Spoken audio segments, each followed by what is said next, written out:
Imperial Bank was nationalized to create SBI on. So state Bank of India ఎప్పుడు form అయింది, అంటే దేన్ని nationalise చేయడం వల్ల అది ఫామ్ అయింది అని అడుగుతున్నాడు. యాక్చువల్గా 1 జూలై 1955కి ఎస్బీఐ అనేది ఫామ్ అయింది జాతీయ బ్యాంకుగా. సో జూలై 1 కదండి, ఇవాళ జూలై 1 కదా. సో 70 years అంతే కదా, ఇవి 25 అవి 45. సో 70 years అయింది కరెక్ట్గా జూలై 1, 2025కి. సో ఈ ఇంపీరియల్ బ్యాంక్ అనేది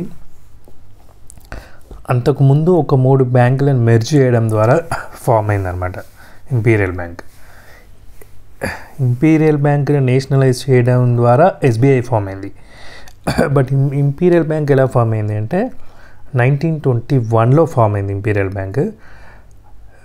అది 3 ప్రెసిడెన్సీ బ్యాంకులను మెర్జ్ చేయడం ద్వారా ఫామ్ అయింది.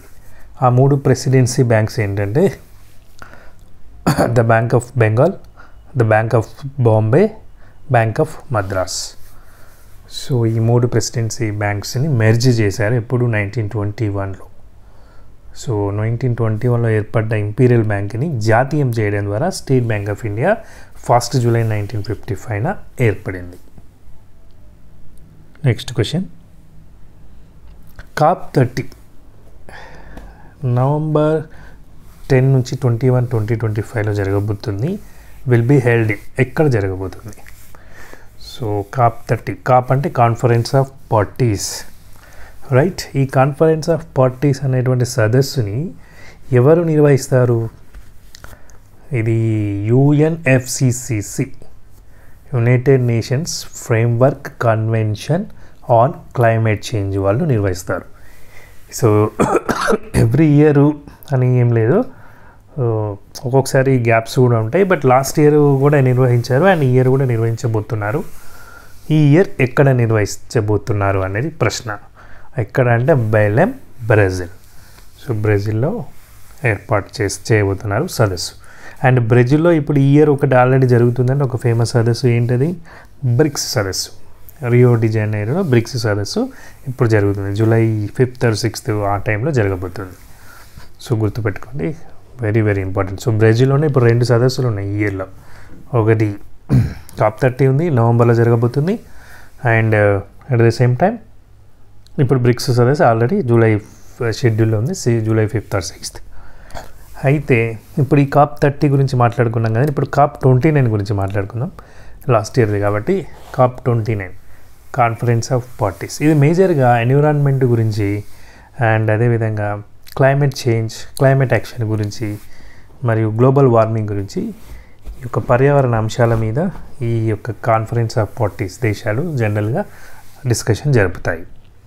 అయితే COP 29 ఇక్కడ జరిగిందంటే లాస్ట్ ఇయర్ 2024లో జరిగింది. COP 29 అజర్బైజాన్ బాకులో జరిగింది. వెరీ వెరీ ఇంపార్టెంట్, గుర్తుపెట్టుకోండి. COP 29 అనేటువంటిది 2024లో అజర్బైజాన్ బాకులో జరిగింది. COP 30 అనేది 2025లో నవంబర్ 10 నుంచి 21 రోజున ఎక్కడ జరగబోతుందంటే బ్రెజిల్, బెలెమ్లో జరగబోతుంది, రైట్. అయితే ఈ COP సదస్సులు అన్నింటిలోకెల్లా ఇంపార్టెంట్ సదస్సు ఒకటి ఉంటుందండి, COP 21 సదస్సు. 2015లో జరిగినటువంటి COP 21 సదస్సు. ఇది ఎక్కడ జరిగిందంటే ప్యారిస్లో జరిగింది. సో మొట్టమొదటిసారిగా ఎన్విరాన్మెంట్ ప్రతికూలతలు, మానవ కార్యకలాపాల వల్ల గ్లోబల్ వార్మింగ్ ఎలా జరుగుతుంది అనేటువంటి దాన్ని మేజర్ మోటోగా తీసుకొని ఈ యొక్క సదస్సును నిర్వహించడం జరిగింది. సో ఆ సదస్సులో ఒక కన్వెన్షన్, ఒక ఏమంటారు, ఒక ఎయిమ్, ఒక గోల్ అనేటువంటిది అన్ని దేశాలు కలిపి ఒకటి సాధించాలి అని చెప్పేసి ఒక తీర్మానం చేసుకున్నాయి. అదేంటి అంటే మన యొక్క గ్లోబల్ వార్మింగ్ అనేటువంటిది ఈ ప్లానెట్ యొక్క ఎర్త్ యొక్క గ్లోబల్ వార్మింగ్ అనేది 1.5 degrees సెంటీగ్రేడ్ కంటే మించకూడదు అనేటువంటి ఒక అగ్రిమెంట్ని అన్ని కాన్ఫరెన్స్ ఆఫ్ పార్టీస్ దేశాలు చేసుకున్నాయన్నమాట. అయితే జనరల్గా ఫాసిల్ ఫ్యూయల్స్ని బర్న్ చేయడం ద్వారా ఈ యొక్క గ్లోబల్ వార్మింగ్ అనేది ఎక్కువ జరుగుతుంది. సో ఫాసిల్ ఫ్యూయల్స్ అంటే ఏంటి? కోల్, న్యాచురల్ గ్యాస్, సహజ వాయువు, ఇలాంటి బొగ్గు, ఇలాంటివి అనమాట. అయితే ఇవి మండించకూడదు అని అంటే మరి ప్రత్యామ్నాయ మార్గాలు ఏంటి? Renewable energy sources. రెన్యూవబుల్ అంటే పునరుత్పాదిత శక్తి వనరులు. అవి ఏంటి? Solar, wind, hydro power, hydro electric, water ద్వారా కూడా కొన్ని ఎనర్జీ ఎలక్ట్రిక్ స్టేషన్స్ ఉంటాయి కానీ. సో ఈ విధంగా ఈ యొక్క ఎనర్జీ శక్తి వనరులు అయితే పునరుత్పాదక. దీనివల్ల పర్యావరణ కాలుష్యము జరగదు, గ్లోబల్ వార్మింగ్ ఇంక్రీజ్ అవ్వదు, and at the same time ఇవి మళ్ళీ సన్లైట్ కానీ విండ్ కానీ ఇవి అంతరించిపోయినటువంటి శక్తి వనరులు. సో వీటి ప్రత్యామ్నాయాల ద్వారా మనము ఈ యొక్క మన ఇంధన అవసరాలను తీర్చుకోవాలి అనేటువంటి తీర్మానం చేపట్టారు. రాను అందుకే మనకి ఇప్పుడు ఎక్కడ చూసినా ఎలక్ట్రిక్ వెహికల్స్ కానీ సబ్సిడీ ఇస్తున్నారు. PM సూర్యఘర్ యోజన అని చెప్పేసి, ఫేమ్ అని చెప్పేసి ఎలక్ట్రిక్ వెహికల్స్కి కొన్ని స్కీమ్స్ పెడుతున్నారు, రోడ్ ట్యాక్స్ రద్దు చేస్తున్నారు. సో ఇవన్నీ ఏంటి అంటే పునరుత్పాదక ఇంధన వనరులు ఉపయోగించడం కోసం అన్నమాట. సో అదేవిధంగా ఇప్పుడు హైదరాబాద్లో మొత్తం రానున్న రోజుల్లో ఎలక్ట్రిక్ వెహికల్స్ని ఎక్కువ చేస్తామని చెప్తున్నారు. సో ఇలాంటివి అనమాట. కానీ దీంట్లో ఒక చిక్కు వచ్చింది. ఏంటి అంటే ఆ ప్రాబ్లం, పేద దేశాలు ఉంటాయి కదా. సో అవి ఆల్రెడీ వర్తమాన దేశాలు, ఇప్పుడే డెవలప్ అవుతున్న దేశాలు, కానీ ఆల్రెడీ అండర్ డెవలప్డ్ కంట్రీస్లో ఇది చాలా ప్రాబ్లం అన్నమాట. ఈ నాన్ ఫాసిల్ ఫ్యూయల్స్ డెవలప్ చేసుకోవాలంటే చాలా ఖర్చుతో కూడుకున్నటువంటి పని. సో COP29 అజర్బైజాన్ బాకులో జరిగినటువంటి సదస్సులో ఏమని నిర్ణయం తీసుకున్నారంటే, ఈ యొక్క అభివృద్ధి చెందిన దేశాలు ఈ యొక్క పేద దేశాలకి నిధులు, గ్రాంట్లను రిలీజ్ చేయాలి ఈ యొక్క పునరుత్పాదక శక్తి వనరులను ఏర్పాటు చేసుకోవడంలో అనేటువంటి ఒక తీర్మానాన్ని COP29 అజర్బైజాన్ బాకులో తీసుకున్నారు. సో ఇదనమాట. అయితే ఇక్కడ ఇంకొక ఇంపార్టెంట్ విషయం గుర్తుపెట్టుకోండి. ప్యారిస్ అగ్రిమెంట్ అంటే అదే COP21 సదస్సును ప్యారిస్ సదస్సు అని కూడా అంటారని చెప్పా కదండి ఇంతకుముందే. 2015లో జరిగినటువంటి COP21 సదస్సు వెరీ ఇంపార్టెంట్ సదస్సు. దీని నుండి అమెరికా విత్డ్రా అయిందండి. ఎప్పుడు రీసెంట్గా ట్రంప్ ఎప్పుడైతే సెకండ్ టర్మ్ అమెరికా అధ్యక్షుడిగా వచ్చాడో, సో వెంటనే ప్యారిస్ అగ్రిమెంట్ నుంచి నిష్క్రమించారు. సో మేమెందుకు కాంప్రమైజ్ అవ్వాలి అన్నటువంటి ఉద్దేశంగా సో వాళ్ళు అలా వచ్చేసారు. బట్ ఇంకొకటి, ట్రంప్ వచ్చాక అమెరికా ప్యారిస్ అగ్రిమెంట్ నుండి మాత్రమే కాకుండా వరల్డ్ హెల్త్ ఆర్గనైజేషన్, ప్రపంచ ఆరోగ్య సంస్థ నుంచి కూడా బయటకు వచ్చిందండి. సో ఈ పాయింట్స్ కూడా నోట్ చేసుకో. Next question, national doctors day July 1st, 2025 theme is. So ఇప్పుడు జరుగుతుంది ఇవ్వాలి కదండి July 1st ఏంటి? Doctors day. సో ఈ డాక్టర్స్ డే యొక్క థీమ్ ఏంటి అంటే, behind the mask who heals the healers. అంటే హీల్ అంటే ఏంటండి? స్వాంతన చేకూర్చడం, అంటే రోగాన్ని నయం చేయడం అనుకోవచ్చు, మనకు మంచి చేయడం అనమాట. అంటే ఒక ఆల్రెడీ మనం బాగాలేనప్పుడు మన యొక్క మానసిక స్థితిని కానీ మన యొక్క ఆరోగ్య స్థితిని కానీ మెరుగుపరచుకోవడం అనమాట. దాన్ని హీలింగ్ అంటారు. సో ఈ హీల్ చేసే వాళ్ళు ఎవరు? హీలర్స్. వాళ్ళెవరు? డాక్టర్స్. సో మరి డాక్టర్స్కే ప్రాబ్లమ్స్ వస్తే అప్పుడు ఎవరు హీల్ చేస్తారు అనేటువంటి ఒక థీమ్ తోటి, సో మనకంతా గొప్ప వాళ్ళు అనేటువంటి ఉద్దేశంతో డాక్టర్స్ ఈ యొక్క థీమ్ అనేది ఈ ఇయర్ ఇవ్వడం జరిగింది. సో థీమ్ ఏంటంటే, behind the mask who heals the healers. Next question, the Girglani commission was formed in 2001 to investigate violations of. So Girglani, JM Girglani అంటారండి. సో గిర్గ్లానీ కమిషన్ని 2001లో ఫామ్ చేశారు అప్పటి ముఖ్యమంత్రి నారా చంద్రబాబు నాయుడు గారు.